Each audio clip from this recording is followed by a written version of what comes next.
En 78, le Sporting est rentré dans l'histoire de la Corse. Ah oui, c'était plus que du foot, hein, ça c'est sûr. Hein. Et ça restera, ce sera pour l'éternité, hein, je pense. Un club corse à ce niveau, avec cette cortitude qui commençait à s'exprimer, pour moi, ça a été un des 4 ou 5 rêves que j'ai réalisé dans ma vie. C'était une équipe soudée, c'était une équipe tous ensemble. Hein. Une équipe de village, c'est simple, voilà. Je souhaite à tous les jeunes footballeurs, à mon âge, de le vivre, parce que c'est quelque chose d'extraordinaire.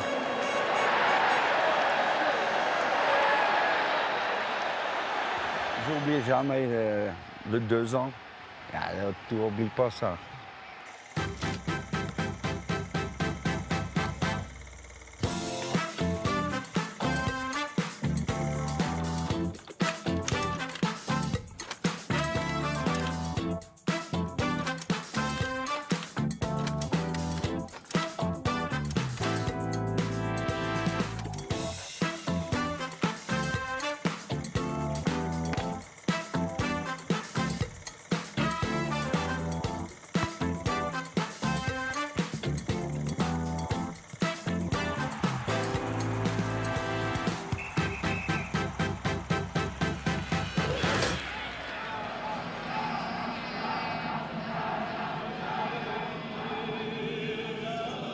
En ce printemps 1978, l'Hexagone se couvre de bleu, mais pas celui du drapeau français, celui du maillot de Bastia.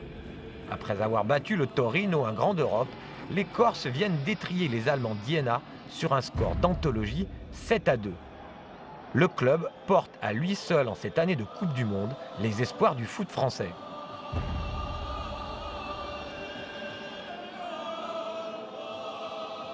Je me souviens d'un éditorial de Jacques Ferrand, je crois, juste après le match de Iéna.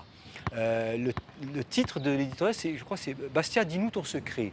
Et Ferrand dit, effectivement, l'aventure de Bastia, c'est une aventure corse, profondément corse.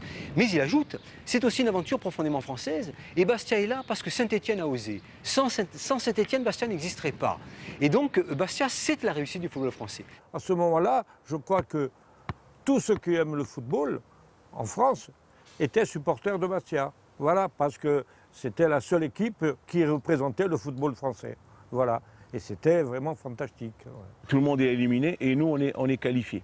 Alors les gens commencent à parler et la presse, TF1, France 2, enfin France 3, c'est-à-dire qu'on parlait de nous, on venait faire des sujets, on venait nous voir, on nous interviewait. C'est-à-dire on commençait à rentrer dans l'histoire. On le ressent, ça y est, on est à la une sur tous les journaux, on est dans les radios, bon voilà. On est de partout, ouais. On ressent cette pression qui fait plaisir quand même. Hein. C'est pas, faut pas croire. Nous, au contraire, hein. On était toujours, comment dire, on découvrait toujours. Hein. Au fur et à mesure qu'on avançait, on découvrait. Pour la première fois depuis le début de l'épopée, les insulaires vont jouer le match aller à l'extérieur. Le tirage au sort offre aux Bastiais les Grasshoppers de Zurich, les Sauterelles, une équipe qui, comme eux, atteint là le meilleur résultat de son histoire. Le club est alors le meilleur de Suisse avec ses 25 titres de champion et sa vingtaine de coupes nationales. Une équipe redoutable emmenée par un attaquant intenable et qui finira meilleur marqueur de la compétition avec 14 buts, Raimondo Ponte. Des fois, en équipe nationale, on avait peut-être 10 joueurs de Grasshoppers sur le terrain. C'était ça à Bâle, quand on jouait contre l'Autriche. On commence le match et on est 10 joueurs de Grasshoppers. On était presque le plus fort de la Suisse. Dans l'autre demi-finale, il y avait Barcelone-Eindhoven. Et on se dit, bon, c'est peut-être le meilleur tirage, quoi. Ce tirage-là, on disait, on a peut-être une chance aussi. C'est pas Bastia qui est tellement plus fort peut-être que nous, mais quand même, ils sont arrivés aussi là comme nous. Et tous les deux avaient la chance d'arriver en finale. Je pense que c'est des matchs qui peuvent être perdus. Il y a eu cette espèce de bouffée dans un truc ascensionnel vers les grands résultats. Mais avec les Suisses, on s'intéresse déjà au football suisse, on les connaît, les championnats ou autres. C'est un jeu rugueux, c'est un jeu sérieux, c'est un jeu collectif, c'est un jeu passionné, bien qu'il soit suisse. Je pense que ce sont des équipes qui peuvent être très très dangereuses pour nous. C'est le football suisse. Hein. À l'époque, effectivement, ils n'avaient pas beaucoup de joueurs connus. Ils étaient un peu les invités surprises comme Bastia, donc eux aussi avaient tout à gagner. Un drapeau bleu et blanc qui flotte au mât d'un bateau, ce n'est pas l'emblème des corsaires, non, celui des supporters du SCB qui ont choisi ce moyen de locomotion pour se rendre à Zurich. Le voyage à Zurich sera bien différent de celui de Torino. Pas de tempête pour atteindre l'Italie. À cette occasion, une équipe de télé suit les supporters pendant ce périple. On ne part pas en avion, ça coûte trop cher. Hein. On voyait 4 mecs en avion, non. On part en bateau. Donc le voyage aller se passe très bien, donc on arrive à Libourne. Là, on embarque sur un train.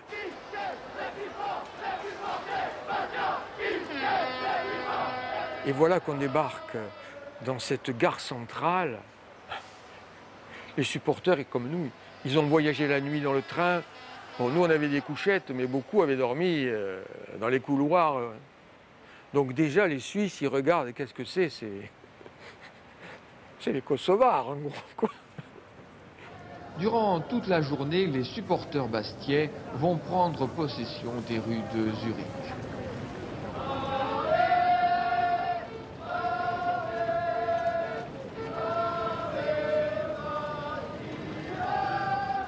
Et les chants de la Vierge. Les chants de la Vierge.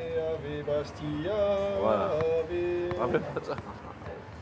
C'est les chants de la Vierge. Maintenant, si vous chantez ça, ils vous sortent du stade. Non.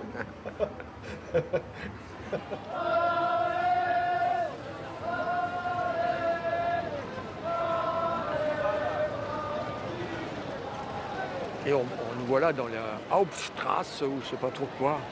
Les drapeaux, tout ça. Là encore, les Suisses, ils aiment les grasshoppers, mais enfin... Pour eux, c'est du désordre. Hein. Qu'est-ce que c'est que ces trucs-là, quoi? Alors, ça surprend. Le lac et ses signes. Et sur le lac, des supporters bastiais.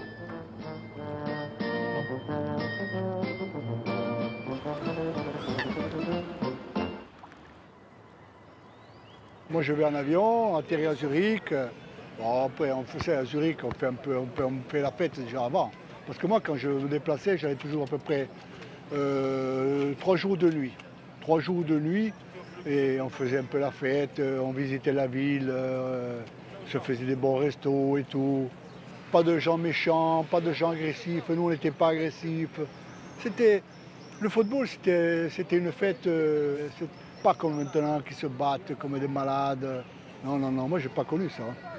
Zurich, une belle ville avec de beaux monuments et des tramways bleus et blancs.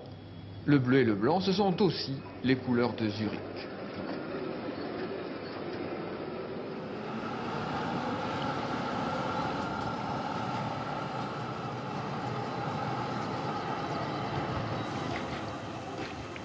Depuis la venue des Bastiais, les Suisses ont changé de stade.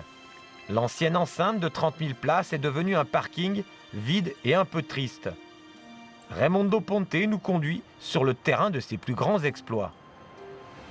On ne peut même pas croire qu'ici il y avait un stade, il était vraiment joli. Les tribunes ici étaient les supporters des Grasshoppers. Et là, il y avait une tribune encore. Et là, derrière le but encore, il y avait les tribunes pour l'adversaire, les spectateurs de l'adversaire qui étaient là.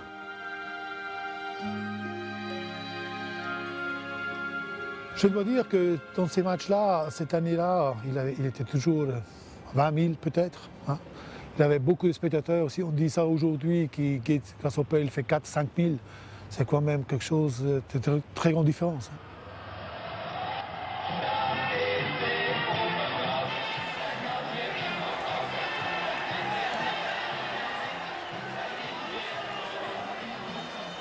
J'ai l'impression de me retrouver à Furiani, c'est-à-dire des gradins en béton, qui sont les mêmes que ceux de la tribune ouest, où j'ai l'habitude d'aller à l'époque, lorsque je vais à Fouriagne. Un stade pareil comme le Sporting à Landley, c'est-à-dire avec 4 tribunes rectangulaires, et des supporters, bon, en bleu et blanc en plus, qui fait un peu, ce qui trouve un peu le jeu. Mais pareil, il me semble qu'on est à Fouriagne, voilà, en termes d'infrastructure. Et on est quand même chez les Grasshoppers Club de Zurich. Vous voyez, ce qui relativise donc l'état de Fouriagne.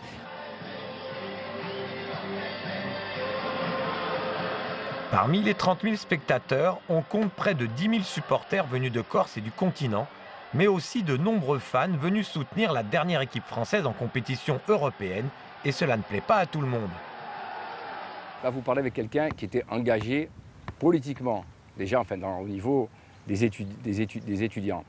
À Zurich, effectivement, beaucoup de supporters du Sporting originaires en plus proche de la frontière, qui peut-être venait même d'Alsace et tout ça. Et là, il y en avait un qui avait sorti derrière nous. Effectivement, je me suis mis avec une canne à pêche, le drapeau français. Bon, et ça avait été un peu... voilà, ça avait été un peu chaud. Voilà. Qu'est-ce qu'on lui a dit? Il a compris. Il n'y avait pas que la Corse, il y avait les Corses, bien sûr, de Corse et en même temps de province, mais tout le monde venait. Là, on devient équipe de France, on devient équipe Corse, on devient tout. Parce que le public, il s'identifie à nous, parce qu'on était les seuls. C'est pour ça que tout le monde y allait voir les matchs. Et en plus, il n'allait pas voir n'importe qui. Il y avait de la qualité, il n'y avait pas le fait de... C'est pas le fait de hasard, mais parce qu'il y avait le football, il y avait la qualité. Les gens regardaient des bons matchs. Ils payaient, mais ils venaient voir des grands matchs de football.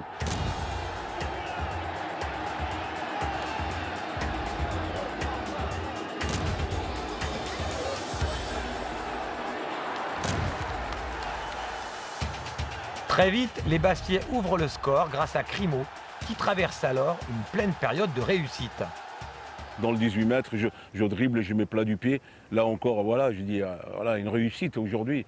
Mais jamais on pensait perdre. Jamais. Mais faire un match nul. La joie bastiaise sera de courte durée. Les Suisses vont rapidement revenir à 1 partout. Le match est tendu. Difficile pour la flamboyante attaque du Sporting de percer le coffre-fort suisse. On n'est pas bien, on n'est pas bien. On n'est pas bien. Mais pourtant les joueurs ont tout donné. Hein. Et alors là, il y a un joueur qui nous affole, c'est Ponte.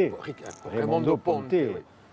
C'est un joueur qui, au Grasshopper de Zurich, les sauterelles, toute l'équipe joue pour lui. Il nous avait mené la vie dure, hein, Ponte. Les Grasshoppers obtiennent un pénalty que va tirer Raimondo Ponte. 40 ans après, le souvenir de ce coup de pied arrêté décisif est encore très présent chez lui. J'ai tiré 3-4 avant dans les matchs. J'étais sûr que les gardiens regardent aussi où ils tirent. Mais je crois que j'ai changé chaque match, chaque pénalty que j'ai tiré cette année-là, j'ai changé le coin, je crois.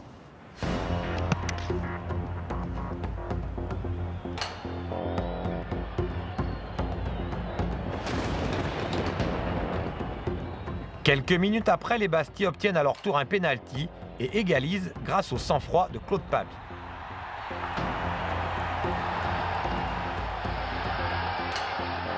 À la mi-temps, avec 2 buts marqués à l'extérieur et ce match nul, les Bastiais sont confiants. Quand il marque ce but, tu te dis toutes les chances sont de notre côté pour aller en finale. On va encore passer. En seconde mi-temps, les Suisses marquent un 3e but. 3-2 score final. Malgré la défaite, les supporters sont satisfaits du résultat.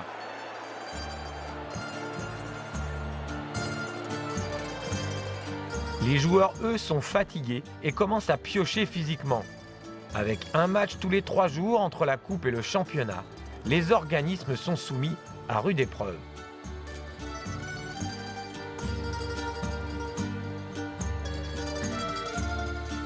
Ça devenait de plus en plus dur. Hein. Ouais. Et celui-là, le match, vraiment, on l'a ressenti. Ça a été le plus dur. Et pourquoi? Parce qu'il y avait une belle équipe en face. Et puis peut-être que nous aussi, on commençait à Fatigué. être fatigués. Et puis c'était une équipe qui avait à peu près le même style de jeu. C'était un match difficile à cause que Bastia il marquait aussi. Nous, normalement à la maison, on n'a jamais pris, je crois, 2 buts. Et Bastia a fait 2 buts. Heureusement, nous on a fait 3. Comme ça, on est quand même, on est parti en Corse, on avance. Hein. Mais c'était vraiment un match difficile. Les autres matchs à la maison, on a gagné plus clair. Ouais. Déçu, non. Non. On sait ce qui va arriver, sincèrement. Moi, je le sens dans la presse, dans les joueurs, au vestiaire, la rentrée de vestiaire sans problème. Pas de... Non, ça y est, 3-2, les gars, on a un match retour. Il n'y a pas de... Cahuzac qui ne nous a pas montré déçus. On n'est pas déçus. Même les applaudissements. 3-2, bon c'est bien, il y a un match retour à gérer et je crois qu'il y a même la confiance. C'est symptomatique, la défaite de 4 à Iéna nous a ramené un peu sur terre. Et le fait de perdre 3-2 à Zurich, on considère que c'était un bon score d'ailleurs. Lorsque je me souviens, lorsqu'on repart en train, on est content, on traverse les villes italiennes avec les drapeaux. Je me souviens même de gens italiens qui nous demandent, des Italiens qui nous demandent « Vous avez gagné ?» On dit « Non, on a perdu. » Mais combien 3-2, ah 3-2, alors on est niente. C'est bon. Et voilà, donc on est persuadé qu'à Furiani, ce sera du 2-3, 2-3-0.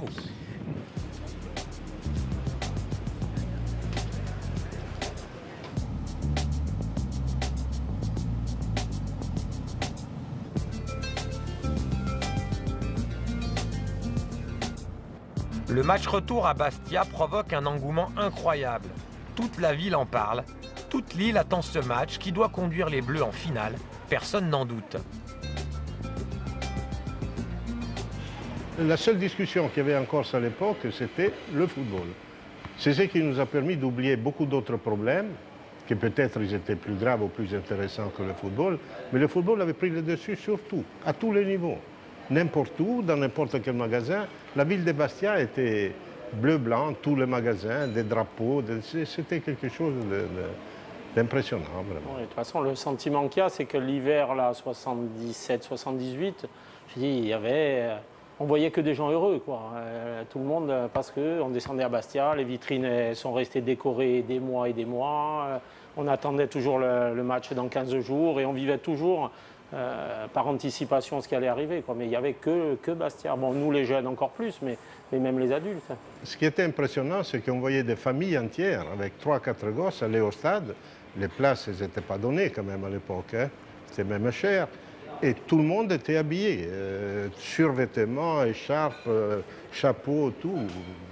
Incroyable, incroyable. Il faut savoir à l'époque que les écharpes et les drapeaux, ça n'existait pas. Ils ont été créés depuis la Coupe du Monde. Personne n'a d'écharpe d'avant, ça n'existe pas. Il y a juste le drapeau identitaire.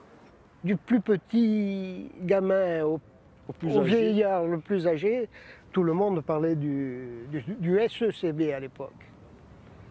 Et c'était quoi le sentiment? C'était la fierté? La fierté. La fierté, bien sûr. On ne connaissait pas ça en Suisse. Mais quand même aussi, quand on est parti à Bastia, quand on a vu tous les bleus, blancs, là, partout, on est arrivé à l'aéroport, on est parti dans la ville, seulement bleu. Mais c'était quand même incroyable. Et pour nous aussi, comme joueurs, quelque chose de nouveau.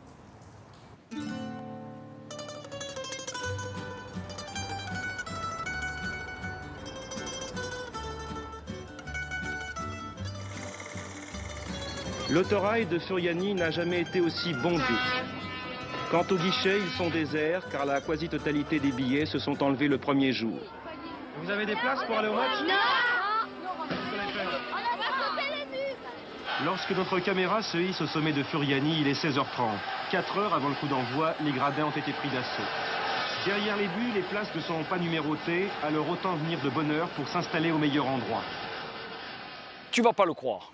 Nous, gars de Lupino, les quartiers, on allait la veille, la nuit, pour rentrer des trucs, des drapeaux, tout ce qu'on pouvait imaginer. On les peignait dans les caves, on faisait des trucs inimaginables, tout ce qui nous venait. À l'époque, ce n'était pas autant surveillé, il n'y avait aucune crainte, c'était plus bon enfant.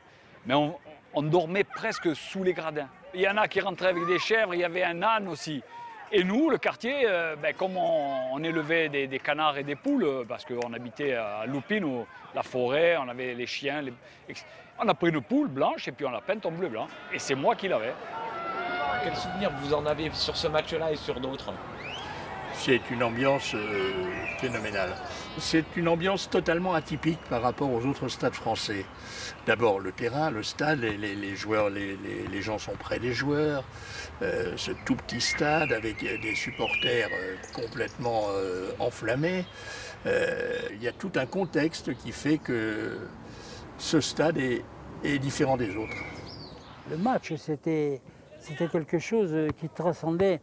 C'était vraiment un phénomène social. Hein. J'ai eu de nombreux observateurs qui, eux, étaient des analystes sociaux qui sont venus pour étudier tout ça et qui nous ont dit en particulier, me disaient très souvent, vous me parlez de différences politiques ou autres, quand on a le stade, on a compris, quand on voit le stade, on a compris que c'est un creuset et que les gens qui étaient les plus opposés les uns aux autres sur des options parfois radicales par rapport à l'État, par exemple, et à la France, au stade, ça n'existe plus. C'est-à-dire que c'est exactement la même communauté, le même peuple, et en l'occurrence, c'est un peuple bleu.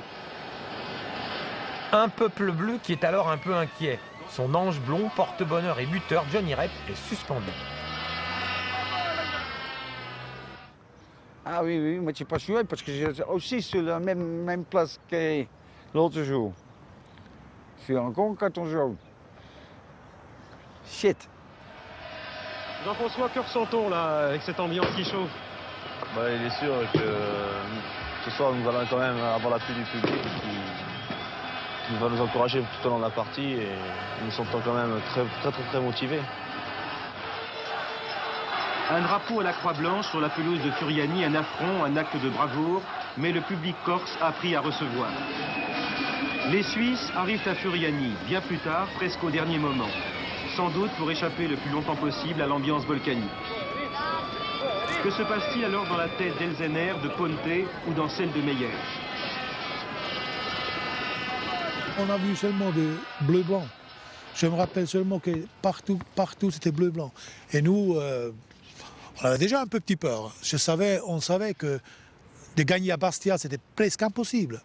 Les joueurs et les spectateurs, ils faisaient peur. Rentrer à Bastia, même les arbitres avaient peur de siffler quelque chose contre Bastia. Mais ça, c'était normal. C'était normal. On a accepté ça. C'était Bastia. Fini.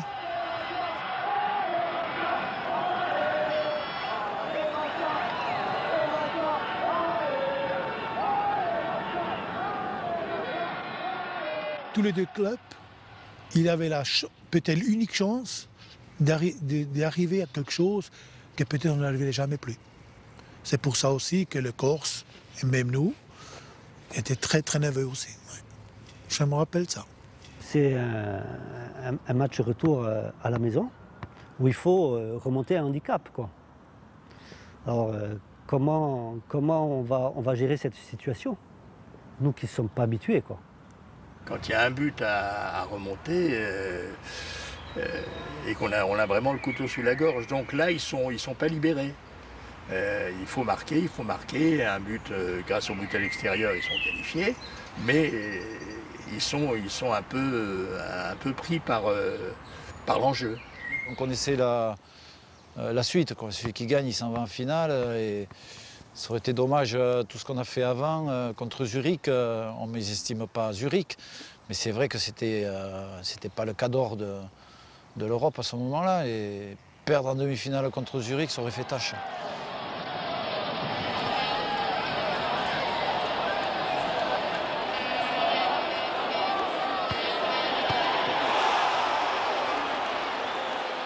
On voulait vite remonter le handicap, quoi. Et puis on se précipitait, on faisait des mauvais choix, on faisait des actions individuelles qui n'avaient pas lieu d'être. Mais notre solidité est importante. Il ne fallait pas prendre de but. Et ça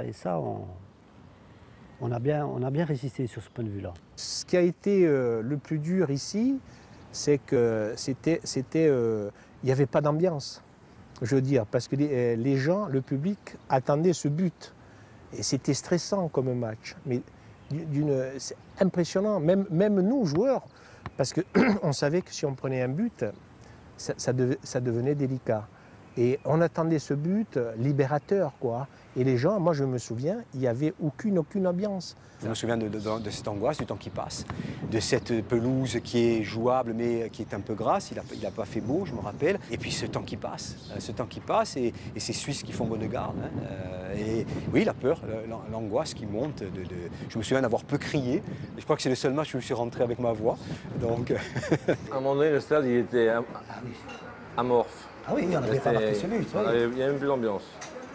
On a toujours marqué à Fourian, on n'arrivait pas à marquer ce petit but qui nous qualifiait. À la 68e minute, c'est la délivrance. Le coffre-fort suisse est enfin percé.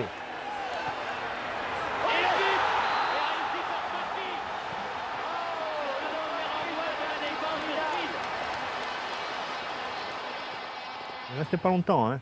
Et je commençais à douter, est-ce qu'on va en rester là, est-ce que ça va être la fin. Puis ce but est venu, le but de Claude, ça a été la délivrance. Mais alors, une explosion de joie intérieure. On ne peut pas s'imaginer, il faut vraiment le vivre pour... Il se couche sur un ballon avec son pied droit, et il fouette un ballon, il croise. Et moi je suis dans l'axe alors. On s'est tous précipités sur le terrain. C'était vraiment un but extraordinaire pour un événement extraordinaire. Quand on voit la balle au fond, c'est l'explosion. Bah, c'est l'explosion, mais c'est une explosion avec un bruit que j'ai toujours dans la tête. Oh là là. On est là, on attend et ça y est. Et moi, j'en ai encore des frissons. Ouais. Surtout que c'était les dernières minutes du match. C'était fantastique, le peuple était debout. Là. Une joie immense, voilà, une joie immense, une délivrance. Si le stade avait pu exploser, il aurait explosé, vraiment, c'était impressionnant. Vous étiez où, vous, sur ce but? Moi, j'étais derrière, en tribune Est. Parce que c'était là, tous les fous étaient là. C'était le tremblement de terre. J'ai jamais vu des fusils en tirer de partout. L'équipe libérait les spectateurs et libérait la Corse, parce que toute la Corse regardait ce match-là. Mais pour les Suisses, à mon avis, ils doivent se rappeler. Hein. Oui, on n'entendait plus rien, c'était une explosion. Peut-être qu'une bombe qui était dedans. Non, mais c'était vraiment, ouais, pour tous ces fans-là, c'était vraiment quelque chose, très grande chose. Vous vous rendez compte? Ce but vous amène en haut de l'affiche, en haut de l'Europe, au sommet de l'Europe. Alors moi je suis sur le terrain et j'ai la chance, parce que je dis c'est la chance parce qu'aujourd'hui ça n'existe plus, par l'intermédiaire donc du président Natali, d'avoir eu des places assis, des chaises derrière les buts. Donc on est une trentaine ou une quarantaine, je ne sais plus combien, on est assis derrière les buts à l'entrée des vestiaires, à l'endroit où Claude Pape il marque le but. On se lève d'un coup, quoi. On a vécu le match, on redonnait le ballon aux joueurs, je dis on était... Aujourd'hui ça n'existe plus, ça c'est plus possible.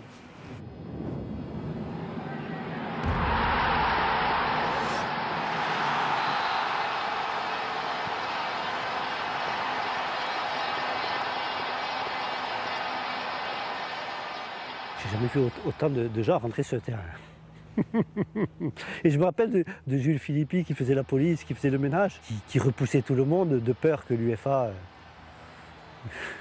intervienne. C'est vrai que même en Coupe d'Europe, rentrer dans un terrain de football, le public rentrer, j'ai jamais vu ça ailleurs. Hein. Il n'y a qu'en Corse qu'on peut faire. Hein. Mais c'était en respect. Hein. C'était les gens qui travaillent dans le terrain qui rentraient.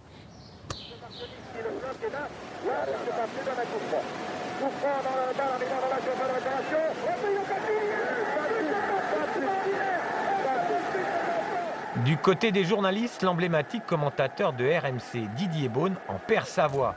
Gérard Baldock, le photographe, immortalise ce geste historique.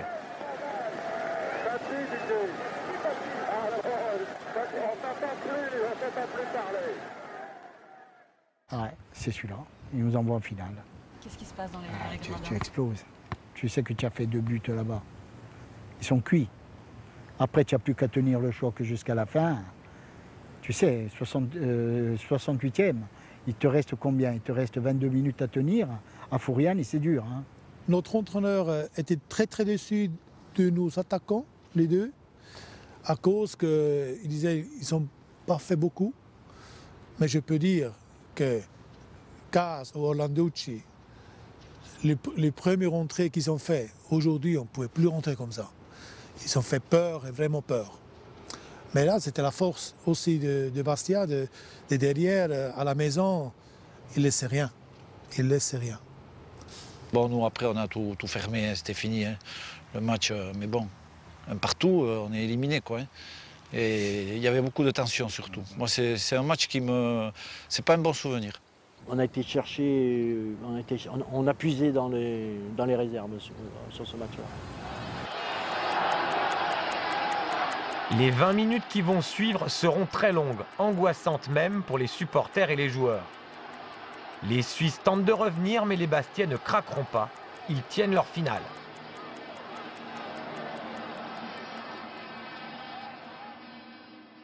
Je vais vous dire, j'ai pas participé au match. Je pense que c'est la partie où j'étais le plus épuisé. Nerveusement. Psychiquement, nerveusement, c'était vraiment dur. Parce qu'on sentait, à travers ce match-là, à domicile, pour refaire le handicap, qu'on pouvait pas se planter, quoi. Il fallait pas décevoir tous ces gens, quoi. Si près du but.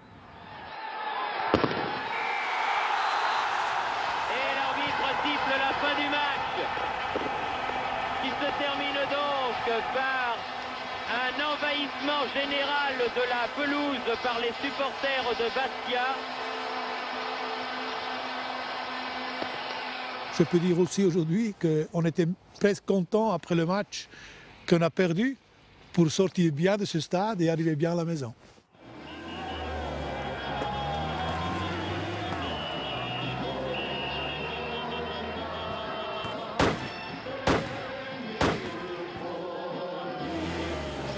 Dès le coup de sifflet final, la ville s'embrase.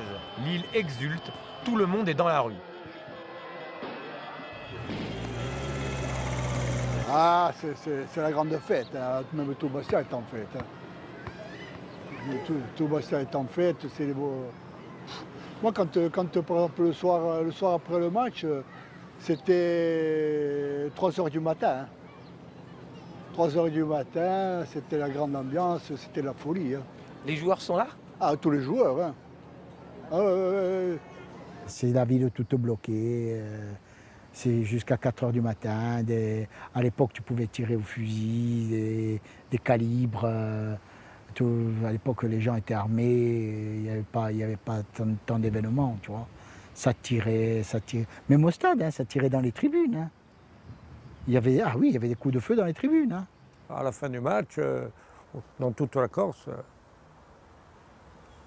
les fusils, les bombes, tout pétait. Hein. C'était vraiment les décharges, c'était fantastique, ça tirait dans tous les coins de l'île. Voilà, ça tirait, ça fêtait. C'était la fête. C'était la fête de voir Bastia aller en finale de la Coupe d'Europe. C'était du jamais vu pour un club corse. Voilà.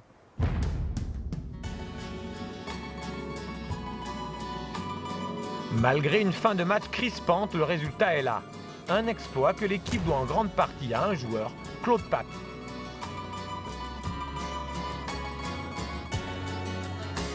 Je crois que c'est toute l'équipe qui a gagné, et quel que soit le joueur qui marque le but. Je crois qu'il y a toujours 11 perdants, 11 gagnants, mais je ne crois pas que ce soit un seul gars. Je crois que la balle m'est venue sur le pied, c'est moi qui ai marqué, mais ça aurait pu être quelqu'un d'autre. Vous pouvez nous raconter dans le détail l'action, vous vous en souvenez? Oh non, enfin, je ne m'en souviens plus très bien.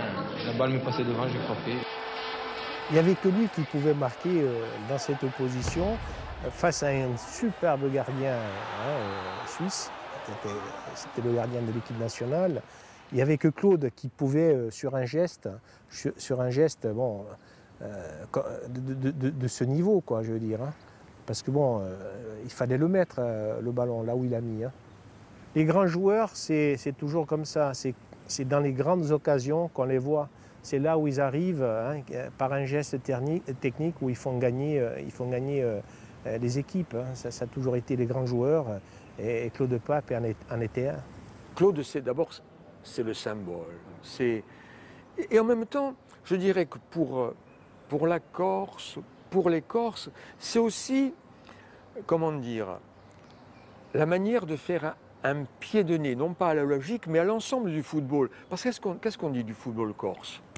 Oui, les Corses, comme on dit, tu viens à Fouriane, hein, c'est un traquenard, donc tu vas te faire, on va te marcher dessus. Mais Claude, c'est l'élégant. Claude, voilà, il est aérien, il est, je sais pas moi, c'est du tulle. Son but, c'est, ouais, c'est même pas, on peut pas parler de revanche parce que c'est déjà un aboutissement, mais c'est la preuve qu'au fond, eh bien, cette équipe de Bastia, elle a du talent. Je crois que pour tous ceux qui ont suivi cette épopée européenne, le but de Claude ici, donc au match retour de la demi-finale, ça reste le haut fait. Voilà, c'est le point culminant, c'est beau. Et le but est réussi par Papi. Oh, le mauvais renvoi de la défense suisse. Sa fille Marie-Jeanne, qui avait 6 ans à l'époque, se souvient des quelques jours qui ont suivi ce résultat. La semaine d'après ce but, il n'a plus pu m'accompagner à l'école, parce que devant l'école où j'allais, donc qui est une petite école de quartier, tout le monde l'attendait, tout le monde connaissait les horaires. Donc. Bon, après, il n'y avait pas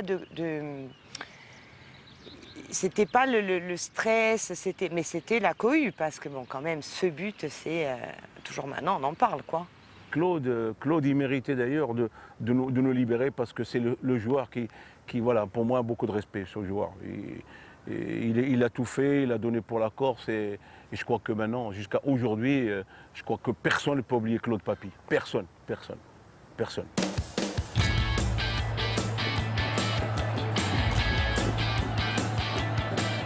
Claude Pape est alors à son meilleur niveau. Il n'a pas encore 30 ans. Il a su être décisif à chaque étape de l'épopée avec 7 buts marqués. Titulaire à chaque rencontre, il a porté son équipe vers les sommets.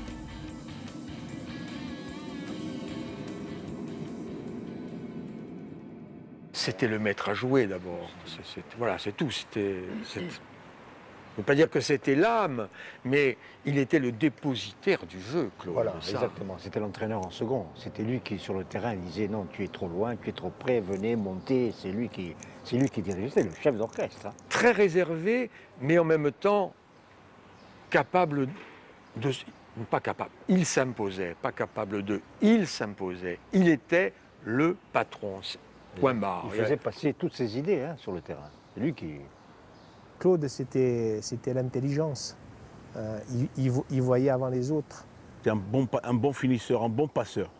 Et il voyait le jeu et toujours à l'affût. C'est un rusé. Bah, il savait mes déplacements, je savais où il allait me la mettre, il savait où j'allais la demander. Et dans le football, c'est toujours l'espace libre. Et c'est un garçon qui mettait le ballon où il fallait. Il ne se trompait pas d'un millimètre. Les deux pieds. Pied droit, pied gauche, très bon jeu de tête et une vista fantastique. Et une précision. Les balles arrivaient dans les pieds, que les passes soient longues ou courtes. Il avait une précision d'ailleurs dans tous les sports, parce qu'il pratiquait le tennis, le ping-pong. C'était un garçon qui était précis, mais alors au millimètre. Il était doué en tout. On jouait au basket. Je crois qu'il aurait pu faire une carrière, pas au plus haut niveau, mais hein, on jouait aux boules. Pareil, on allait à chasse. Quand on avait attrapé un oiseau, lui, il en avait attrapé 10. Voilà. C'était un don. Très bon jeu, technique, bon travailleur, bon technicien, bon buteur aussi. Mais il joue mieux à Bastia qu'à le continent. C'est un peu dommage. Il est un peu timide extérieur. Mais c'était vraiment un très bon joueur. Je ne lui ai jamais vu faire un geste d'anti-jeu. Je ne lui ai jamais vu lever un sourcil. Je ne l'ai jamais vu contester une discussion de l'arbitre, une décision de l'arbitre. Et par contre, je lui ai vu marquer des buts décisifs de la tête, des pieds, le surgissement, le geste juste.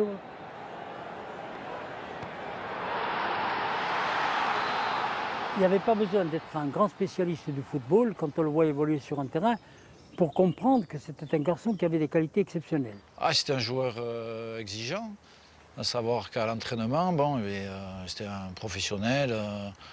Il n'admettait pas trop le manque d'investissement aux entraînements de certains, quoi. Il faisait... bon, c'était le capitaine de l'équipe, l'entraînement, c'était pas le capitaine, mais il pouvait se permettre de recadrer un jeune ou quelqu'un qui se laisse un petit peu aller.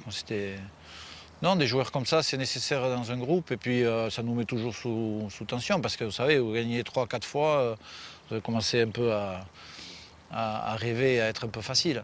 Claude avait sa voix. Je dirais que Claude avait sa voix parce que quand il parlait, c'était toujours à bon escient. C'est toujours, les mots étaient pesés. Ce qui n'empêchait pas la plaisanterie, hein, c'était un magagneur. Mais Claude avait la voix qui portait. Ah, c'était quelqu'un. C'était un meneur, il était simple, mais c'était quelqu'un. Il avait la niaque, il avait tout, c'était un grand monsieur. C'était le grand frère, même pour les joueurs de son âge. C'était le grand frère pour lui. Sérieux dans sa préparation, sérieux dans sa vie quotidienne, professionnel jusqu'au bout des ongles, et disant ses vérités à chacun sans arrière-pensée, vous voyez. C'était l'exemple.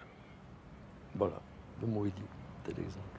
Claude était un joueur exceptionnel. D'abord, il était bâti pour être footballeur comme moi pour être hockeyeur, à peu près. C'est-à-dire qu'il n'avait pas, un peu comme Platini quand il a débuté, hein, il était bâti en bouteille de Perrier, on ne comprenait pas, quoi. Alors vous avez ce garçon filiforme qui arrivait, vous aviez l'impression qu'au moindre choc, il ne devait pas résister, et puis il évitait tout, et puis dirigeait le jeu, et puis tout d'un coup, il avait tout d'un coup ce déclic qui faisait qu'il trouvait à percer une défense là où on n'avait pas trouvé, et c'est la surprise totale. Bon. Alors bien sûr, il est barré, il est numéro 10, il est barré par Platini. Sinon, il est numéro 10 de l'équipe de France.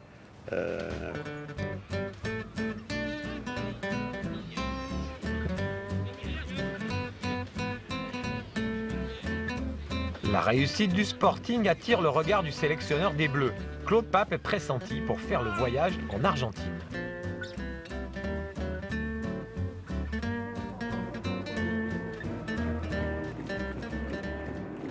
Fidalgo a parlé de nous, mais enfin, pour moi, des déclarations à chaud comme ça ne comptent pas. Ce qui intéresse surtout, c'est du Sébastien, d'aller le plus loin possible avec Bastia. Et automatiquement, peut-être il y aura des sélections pour beaucoup de joueurs, peut-être dans cette équipe. Il jouera finalement le dernier match de l'équipe de France contre la Hongrie, un match sans enjeu. Les Français sont déjà éliminés. S'il n'y a pas Platini à l'époque, je pense que c'est le titulaire d'équipe de France, hein, en 10. Hein, donc, ah oui, ouais, il tombe sur... Je ne sais même pas s'il aurait sélectionné Moff. Oui, les joueurs en équipe de France, il n'y en a pas eu beaucoup. Je ne pense pas qu'en 78, Platini soit au-dessus. C'était un joueur qui jouait à l'AS Nancy-Lorraine et qui a gagné la Coupe de France. Même si c'est déjà un bon joueur. Je ne pense pas qu'il soit au-dessus de Claude Pape à ce moment-là. Pour moi, la dualité entre Pape et Platini, elle n'aurait pas dû exister. On aurait dû les faire jouer ensemble. Ils ont bien fait jouer Giresse et Platini. Voilà, exactement. Ça a été monté, ça c'était... Claude Pape, c'est un scandale la manière dont il a été traité parce que... Il fait 2 fois. Il joue, c'est un joueur en équipe de France, je parle, hein, parce que un rapport que personne ne connaît. Il joue 2 fois un quart d'heure, il fait marquer 2 buts hein, en équipe de France. Claude Pape, c'était pas quelqu'un d'ambitieux. Je veux dire, lui, le football, pour lui, c'était un jeu. Sa vie, c'était sa famille, sa ville de Porto Vecchio. Je veux dire, bon, d'ailleurs, quand il voyait des journalistes, bon, s'il pouvait fuir, il le faisait, quoi. Je veux dire, c'était bon. Aujourd'hui, il n'était pas médiatique, quoi. Je veux dire, hein. S'il pouvait se cacher, c'est chose qu'il faisait. Donc voilà, hein. Mais c'est pas un problème de Platini. Il y a exactement 11 ans que je fais partie du Sporting. Je viens de re-signer 3 ans à Bastia et je crois que je finirai la carrière à Bastia. Il y a quelques années, est-ce que vous auriez aimé aller ailleurs? Enfin, oui, je serais peut-être parti si j'avais eu peut-être des propositions, mais je crois qu'à condition égale, il n'y a pas de problème, je reste à Bastia. Attaché à sa Corse natale, il ne quittera jamais le Sporting malgré de nombreuses sollicitations. Arrivé en 1968, il termine sa carrière en 1982. Il joue près de 500 matchs avec le maillot à tête de mort pour plus de 130 buts marqués. Sa disparition brutale en 1983 laisse un grand vide dans le milieu du sport insulaire et dans toute l'île. Il représente le joueur fidèle à ses couleurs, qui a refusé des offres de clubs à l'époque comme Nantes, qui est quand même un grand club français du moment, champion de France l'année précédente. Donc il symbolise beaucoup de choses. Il symbolise d'abord la qualité du football corse, il symbolise l'attachement aux couleurs, il symbolise donc une Corse sûre d'elle-même, sûre de sa culture, en même temps ouverte sur le monde. Donc voilà, c'est vraiment, ça rassemble beaucoup de symboles à la fois. Ça a été un monument dans le football. Il reste encore, il reste même éternel, je dirais, parce que c'est rare qu'on ne pense pas à lui dans la semaine ou en discussion avec on croise, ou on parle d'une chose ou d'une autre. Il revient tout le temps, Claude. Pape, c'était quand même un joueur emblématique du Sporting. Hein. Il sortait de son petit village de Portovic. Portovic, c'était un petit village à l'époque, c'était pas Portovic maintenant. Et Pape, après, on voyait Pape en photo avec son chien partir à la chasse, avec sa canne à pêche partir à la pêche. Donc c'était vraiment le Corse, tout lui plaisait, tout ce que font les supporters, tout ce que tout le monde le fait, il le faisait quand il était libre. Il était très gentil et pas prétentieux du tout. C'est vrai, Pape, c'est quelqu'un de simple. C'est vrai, dommage qu'il soit parti si jeune. Dommage. C'était pas le foot d'aujourd'hui. Les gens le saluaient Oglo de Baba de manière très... C'était pas une star, il n'était pas starisé en fait. Et je pense qu'il reste quand même aussi un symbole fort de ces valeurs foot et Corse en même temps, parce que à ce moment-là, je veux dire, la Corse, elle est... L'Europe, c'est même pas qu'elle existe. Hein, donc, et quand on parle de l'épopée 78, alors, il y a eu les autres aussi, hein, je veux dire, c'était une équipe, hein, c'était un... Mais Claude reste quand même le symbole de ce tout petit bout de terre qui a fait trembler un continent, quoi, quand même. Claude era uno dei più forti giocatori che a Corsica ha avuto. Era un giocatore bravo. Tutto il mondo teneva a caro per cosa era l'anima di tutto il football corso. E non mi per nulla che era Usoro Corso, che gioca au Sporting, che ha disputato una fase finale della Coppa du Monde in Argentine. Drapeau à tête de mort dans les stades, du bleu bastiais partout en Europe, l'équipe de 1978 compte dans ses rangs, selon les matchs, presque une moitié de joueurs issus de Lille. Une proportion qui a marqué le visage de l'équipe et son état d'esprit.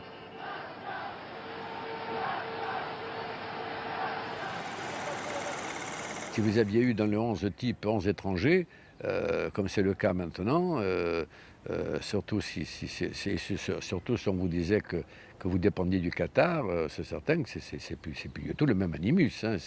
Là, les dirigeants étaient corses, la capitalisation était corse, le stade était ô combien de là-bas, et vous aviez des joueurs locaux qui montaient à ce niveau-là. C'était le rêve absolu. Il y avait le mental.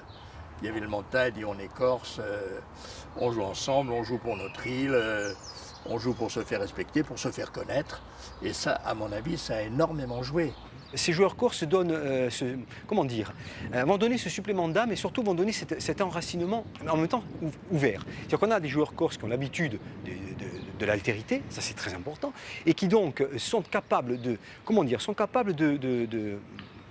d'absorber ces joueurs de l'extérieur, quels qu'ils soient, étrangers ou continentaux, et finalement, entre guillemets, de les corsiser. Et je crois que ce qu'il y a d'important, c'est pas qu'il y ait eu un socle corse, c'est que les joueurs qui sont venus là, dans l'esprit collectif, ils sont rentrés dans le moule de la Corse, mais pour le porter à un niveau d'exigence et de traduction sportive inégalé. C'est ça qui est important. Même les joueurs qui n'étaient pas corses étaient corses. Ils étaient vraiment englobés dans la gang, ça a été fini. On parlait corse un peu dans le vestiaire? Bien sûr. Mais l'entraîneur, il venait de passer 7 ans ou 8 ans à Ajaccio, donc il était aussi corse que nous. Hein. C'est Dalo, allez, c'est Dalo, allez-y, on y va. Premier poteau, poteau, tu vas pas le dire en français, il faut le dire en corse. Vas-y, des choses, des petits détails, on le dit en corse. Eh ben, j'attaque, mets le pied, vas-y, n'aie pas peur, vas-y, fonce. C'était des mots vraiment que Charles, qui était un lion là-dessus, donc le lion de Vescova, tout qu'on appelait, donc c'est pour ça que il y avait quand même, les autres joueurs étaient obligés d'aller comme lui, de faire comme lui, c'est-à-dire se battre. Tout le monde se battait pour le maillot qu'il portait à l'époque. À l'époque, c'était défendre les couleurs de son maillot. Une équipe remontée et fière de son identité, mais fatiguée par une saison éprouvante et qui s'apprête à vivre le plus grand rendez-vous de son histoire, une finale de Coupe d'Europe contre le PSV Eindhoven.